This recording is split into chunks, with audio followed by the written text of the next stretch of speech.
እባክሽን እህት ይሄን ድምጽ እባካችሁ አድርሱልኝ፣ አብርሽ ጋር እንዲደርስ አድርሱልኝ።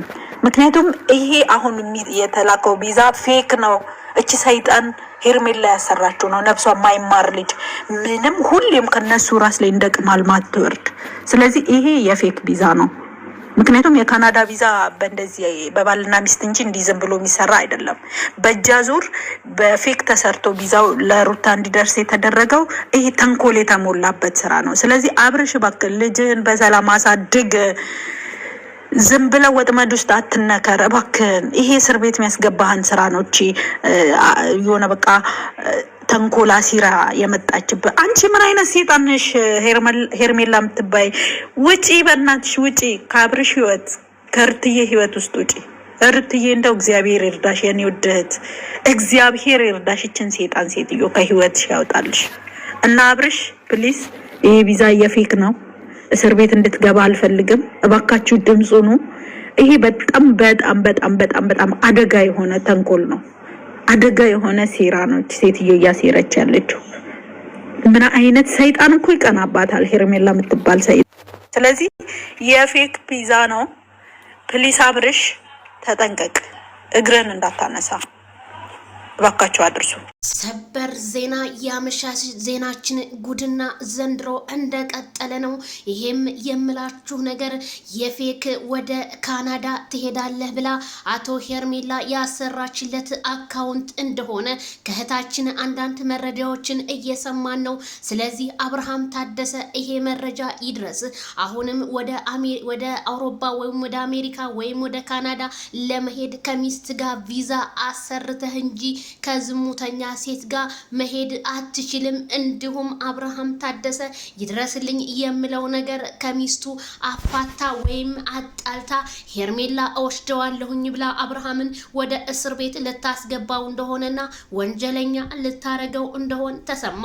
ታዲያ የብዙዎቻችንን ልብ ሰባሪ ነው። እንዴት አድርጋ ሄርሜላ ይሄንን የፌክ አካውንት እንዴት ልትሰራ ቻለች? እንዴት የፌክስ ቪዛ ልታሰራ ቻለች? ምንስ ብታስብ ነው?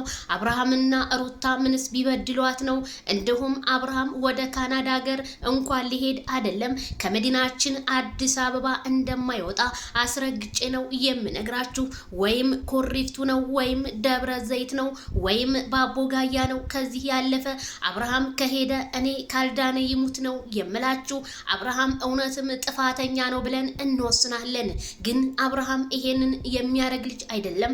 ምክንያቱም በሄርሜላና በነብሩክና በናቤላ ግፍፊነት ያደረገው ነገር ቢሆንም ግን ወደ ካናዳ አገር ሊሄድ ነው የተባለው መረጃ እውነት እኔ ምንም ትክክል መስሎ አይታየኝም። ምክንያቱም አብርሃም እንዴት ልቡ አስቦ ወይስ እንዴት ልቡ ወስኖ ወደ ካናዳ አገር እንዴት ለመግባት አሰበ? ልጁንስ ልጄን ትቼ ወዴት እሄዳለሁ ሲልም ቪዲዮ ትናንትና ሰርቶ ነበረ። እኔ ከልጄ መለየት አልችልም፣ እንዴት የሰማንያ ሚስቴን ማለቱ በውስጡ ቢያድርበትም አብርሃም ግን ዛሬም የጓደኞቹ ወይም የሀገሮቹ ልጆች እሱ ትዳር እንዲበተንና አብርሃም ታደሰ በሶሻል ሚዲያው እንዲጠላ እያደረጉ መሆኑንና አብርሃም ግን ምንም እየነቃ እንዳልሆነ ሩታም ምንም እያልነቃች እንዳልሆነ በሶሻል ሚዲያ የማንም ዩቲዩበር መነገጃ ሆነው መቅረታቸው ግሬስ ፋሚሊዎች ለኛ በጣም ቢያሳዝነንም ግን ምከረው እምቢ ታለ መከራ ይምከረው እንደሚባለው ተረት ሁሉ አብርሃም ግን ዛሬ ላይ እየደረሰበት ያለው ነገር እኔ በጣም ያሳዝነኛል። አንዳንዴ መለስ ብዬ ሳስበው አብርሃም እኮ ይሄ ልጅ አልነበረም፣ ማንም ሰው በመራው መንገድ የሚራመድ ልጅ አልነበረም። ግን አሁን ምን ተፈጠረ? ምን መጣበት? ምን ነካው? እንዴትስ ይሄን ነገር ሊያስበው ቻለ? ይሄ እውነት እኔ እንጃ። ለወዳጅ ለአድናቂዎቹ፣ ለዘመዶቹ በጣም የሚያም ነገር ነው። እኔ እንጃ። እስኪ ቤተሰብዬ እናንተን ፍረዱ። ይሄ ቪዲዮ ለአብርሽና ለሩታ ሼር አድርጉላቸው። የሄርሜላ ሴራ እውነቴን ነው የምላችሁ ጥግ ድረስ እየተፋለመቻቸው ነው። እሷ ታዋቂ እንድትሆን እነሱ ደግሞ እንዲጠሉ በህዝቡ ዘንድ እያደረገች እንደሆነ እኛም እያየን ነው። ምክንያቱም አንድ ሴት ባለትዳር ጋር ወደ ሆቴል እየገባች እየተላላጠች እየሳመች ይሄንን ማንም አይገድፈው። ስለዚህ ይሄን ነገር ሩታና አብርሃም አሁንም ተመካክረው ትዳራቸውን ማስተካከል ነው ያለባቸው እንጂ በመጣው በሄደው ትዳራቸውን መበጥበጥ የለባቸውም። ትዳራቸው ውስጥ ክፍተት መፍጠር የለባቸውም። የህዝቡ ጥያቄ ነው። እነሱ ጣታቸውን የሚጠቡ ልጆች አይደለም። እንዴትስ የሚባል የካናዳው ነገር ግን